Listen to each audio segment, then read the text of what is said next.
Yeah, we were in Florida last week. Thank you, Mr. Chairman, for holding this important hearing today. And before I ask questions, I'd like to briefly touch on school choice. Of course, we hear the same old talking points from the other side.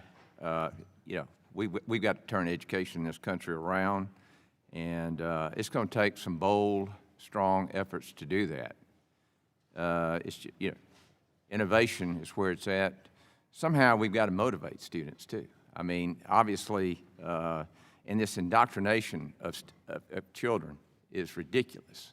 I mean, it's reading, writing, and arithmetic.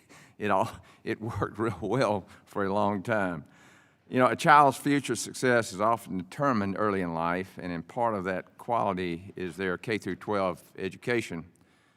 Parents and children should have the chance to choose an education path that is right for them. That's why I'm so excited to hear the current administration speaking so forcibly in favor of school choice. It's an 80% issue with parents in this country.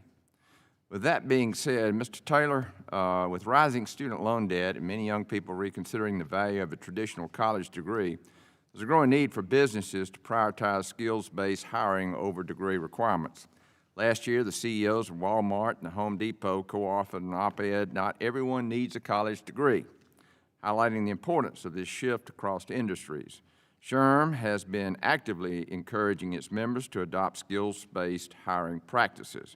From your perspective, are more businesses embracing this approach, and what additional steps can be taken to accelerate this shift at the national level?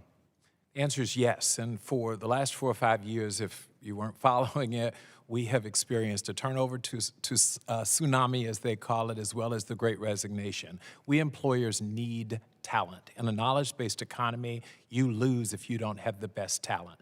The best talent doesn't necessarily, and I want to be clear because we're not anti-college and university degree attainment, but the best talent shows up in different ways with skilled credentials. Ultimately, what we want is people who can do the work.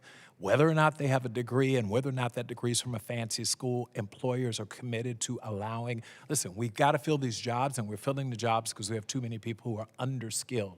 Our job is to eliminate, and I represent the world's largest association of HR professionals. We've got to get back to finding out, do you have the skills to do the job, not necessarily the paper that says you have the skills to do the job. Yeah. Well, let it be said that Bill Gates dropped out of college because he happened to know more than the people that were teaching him. Mr. Taylor, while we all understand the value of a four-year degree, it's becoming clear that we need to shift the narrative around career pathways. Prior to my tenure in Congress, I owned a construction company in Georgia. So I understand firsthand the importance of having a trained workforce. Currently, there are over 400,000 open jobs in construction, and 40% of the construction workforce is set to retire in the next decade.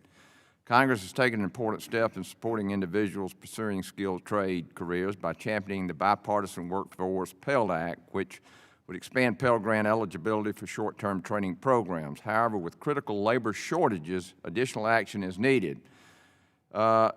Taylor, beyond this legislation, what more can Congress do to expand access to skilled trades in education, both in high schools and through workforce training programs, to build a strong talent pipeline? In other words, there's some people that are motivated by other things, right, like skills. Yes. How do we tap into that? Well, it starts in the K through 12 system. I remember going through school, and we recognized we'd have everyone stand up at the end of your 12th grade and say, "Who's going to college?"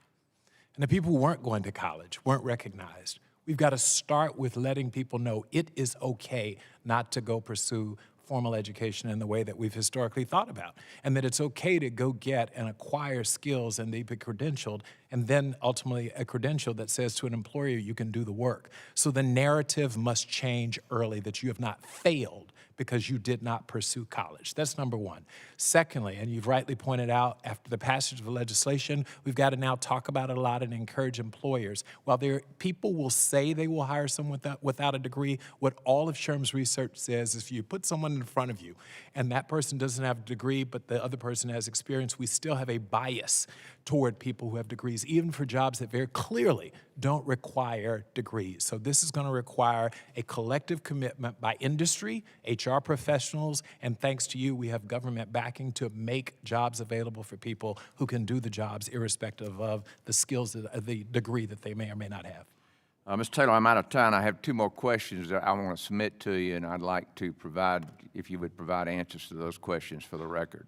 We'll do so immediately. Thank you. And Mr. Chairman, I yield back.